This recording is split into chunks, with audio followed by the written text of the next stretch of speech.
Hi, hello again. Welcome back. It's been a while again. I've been working my butt off, um, but we are getting back into it. We're on chapter 30, and right now we are starting out with Vivian. So let's jump right into it. I'm sorry, you want me to go where? I looked up from my sushi and pinned Dante with an unbelieving stare. Paris. He leaned back, the picture of nonchalant ease, jacket off, tie loosened, expression unruffled like he hadn't just suggested I drop everything to jet off to Europe. It was Wednesday, 5 days after our short lived fight and 3 days after our reconciliation. We were eating lunch in my office and having a perfectly pleasant conversation when he dropped the Paris bombshell out of nowhere. I found out today I have to meet some of our subsidiary CEOs there ahead of the Cannes Film Festival, he said. My VP was supposed to do it, but his wife went into early labor. I'm leaving Saturday and staying there for a week. Normally, I would have jumped at the chance to join him. Paris was one of my favorite cities, and I was long overdue for another visit, but I couldn't just drop everything to convert around France when the Legacy Ball was only a week away. I can't, I said reluctantly. I have to be here for ball prep. Dante raised his eyebrows. I thought everything was pretty much set. Technically, he was right. The venue was secured, the catering's on track, and the seating charts and entertainment finalized. Veronica Foster turned out to be surprisingly talented, and I'd squeeze her in a short performance at the end of the night. But with my luck, something would go wrong the minute I stepped foot on French soil. Yes, but still, this is the biggest event of my career. I can't fly off at the last minute. My team needs me. Your team seems competent enough to hold down the fort for 5 days. Dante tapped the stack of papers on my desk. You'll still be you'll still have over a week when we get back to finalize everything. And you don't need to be physically in New York to do your work in the meantime. I'll be busy in the mornings too, so we work during the day and explore Paris at night. Win-win. What about the time difference? I argued. My team will still be working when it's evening in Paris.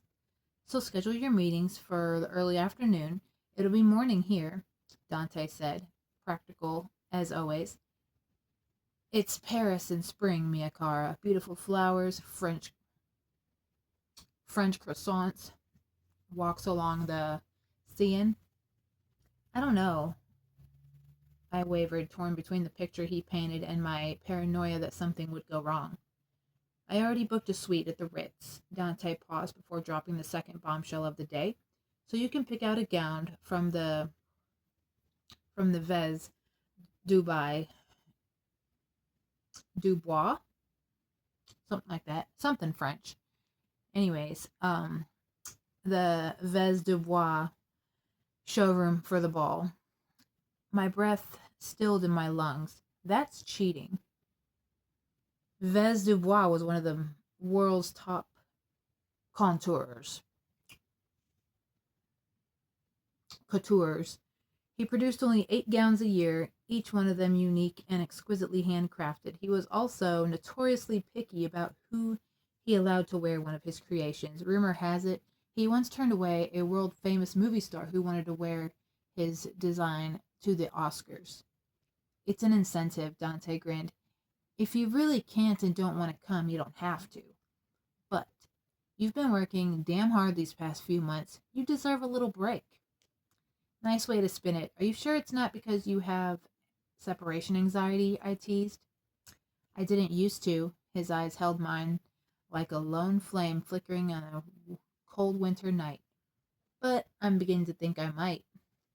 Warmth filled my stomach and rushed to the surface of my skin. I shouldn't, but maybe I was tired of living my life by shoulds. Made my final decision in a split second. Then I guess I'm going to Paris. Part 2 of Chapter 30. Over the next 2 days, I prepped my team as much as I could. I gave them 6 different numbers where they could reach me and ran through emergency protocols so many times I thought Shannon would march me onto the plane herself before she strangled me. Still, I remained apprehensive about the trip until I was in the car on our way to our hotel, watching the city whiz by outside the window. Like New York, Paris was a love it or hate it type of city. I happen to love both. The food, the fashion, the culture. There was nothing quite like it. And once I was actually in Paris, it was easy to get lost in the magic of it all. Our first 3 days consisted of settling in and, in my case, adjusting to my New York schedule. I spent the quiet morning hours knocking out administrative tasks and took meetings in the afternoon when my team and New York based vendors were online. I thought I'd be distracted by the draw of the city outside my window, but I was surprisingly productive. That being said, I couldn't resist a quick shopping trip to Rue Saint Honore and, of course, a visit to Vez du Bois' showroom where I spent 2 hours choosing and fitting a gown for the Legacy Ball. Not that one. Vez pursed his lips when I ran my fingers over a breathtaking blush and silver beaded piece. Pink is too soft for you, darling. You need something bolder, more daring, something that makes a statement. He tilted his head, his eyes narrowed before he snapped his fingers. Frederick, bring me the phoenix gown. His assistants darted out of the room and returned minutes later with the piece in question. I sucked in an audible breath. My latest creation, Yves said with a flourish. 800 hours to hand sew, bursted a gold thread embroidered over the entire surface of the gown. My finest work to date, in my humble opinion. Nothing about Yves was humble, but he was right. It was his finest work to date. I couldn't tear my eyes away from it. Normally, it's $150,000, he said. But for you, the future Mrs. Russo, to wear it at the Legacy Ball, 130,000, even. It was a no-brainer. I'll take it. That night, Dante returned to the hotel suite, littered with shopping bags on the floors, tables, and half the bed. Vez would send my gown directly to New York, so I didn't need to worry about ruining it on the flight back, so I may have gone a little overboard on the shopping. Should I have booked a separate room for your purchases? Dante eyed the pile of Dior hat boxes on the bed. You should have, but it's too late for that. I locked my new Belgari diamond necklace in the hotel safe before I fished something from one of the smaller bags. I bought you something, too. I handed him the small black box and waited, heart thudding while he opened it. His eyebrows shot up when he popped open the lid. They're ice cream cufflinks, I said brightly. I know a jeweler on Rue de la Par who makes custom pieces. The onyx and the soy sauce. The ruby is the cherry, even though you don't eat it with the cherry, but I think the red ties the design together. It was a half-joke gift, half sincere. Dante owns dozens of luxury cufflinks, but I wanted to give him something more personal. Do you like them? I asked. I love them. He removed his current cufflinks and replaced them with the new ones. Thank you, Mia Cara. The warmth of his voice caressed my skin before he cupped my face with one hand and kissed me. We never made it out to dinner that night. Our other nights, however, were filled with whatever activities struck our fancy. We wandered through the charming book-lined nooks of Shakespeare and Company, explored the Louvre after hours, and pretending to watch black and white French indie films in an art house cinema while secretly making out in the back like teenagers. I'd visited Paris many times, but exploring it with Dante was like seeing it for the first time. The smells wafting from the bakeries, the texture of cobblestones beneath my feet, the rainbow of flowers blooming over all of their city. Everything was brighter, more vivid, like someone had sprinkled fairy dust all over the city. On our last night, Dante took me to a private dinner at the Eiffel Tower. The monument had 3 restaurants. Ours was on the second floor and offered spectacular views of the skyline. He'd booked the entire space, so it was just us. The 7-course meal and the city laid out at our feet is all its glittering nighttime glory. Okay, what's one food you cannot stand that everyone loves? I swallowed a thin slice of sea bass before adding, I'll go first. Olives. I hate them. They're a blight to humanity. I want to say I'm surprised, but you're the same person who eats pickles with chips and pudding. So Dante lifted his wine to his lips. Enough said. I narrowed my eyes. I'm not the one who cleaned out our pickle supply 2 weeks ago because he couldn't stop stealing my snack.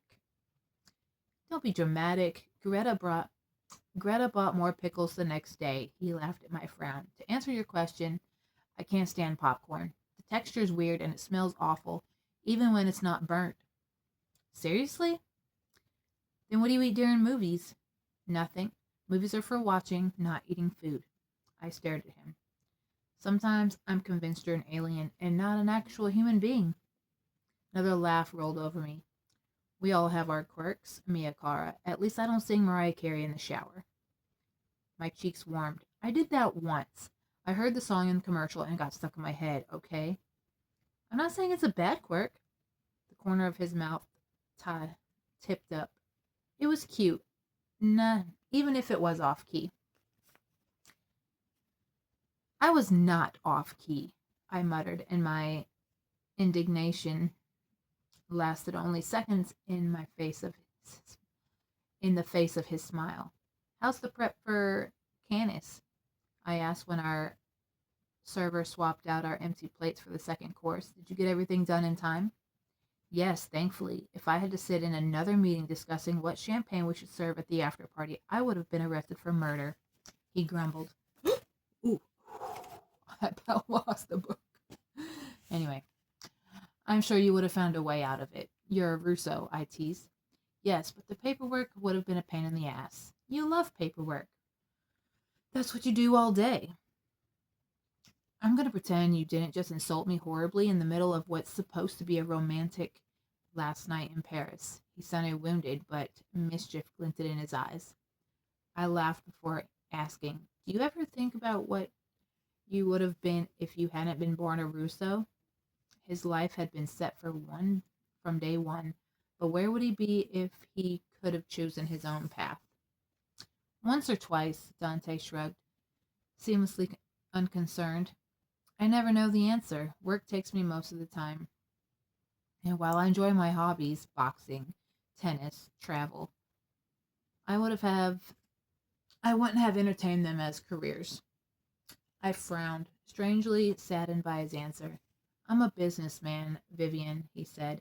That's what I was born to be. I enjoy my work, even if certain aspects are not always fun.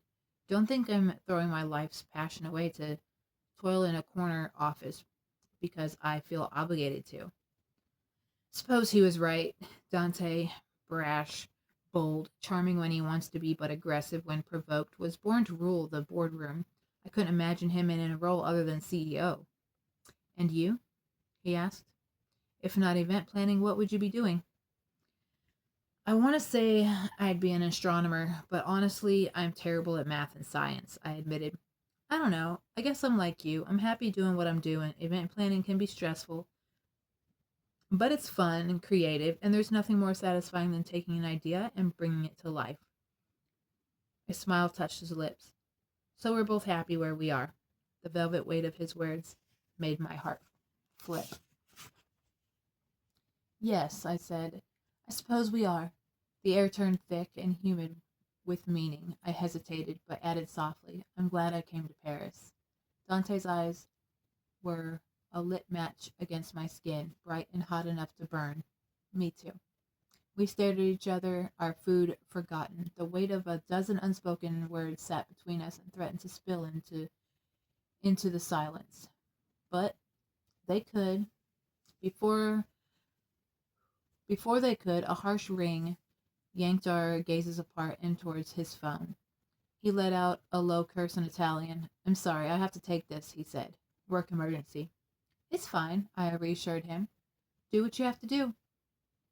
He pushed back his chair and answered the call on his way towards the exit. I finished my course, but I was so distracted I barely tasted the langoustine. I'm glad I came to Paris. Me too.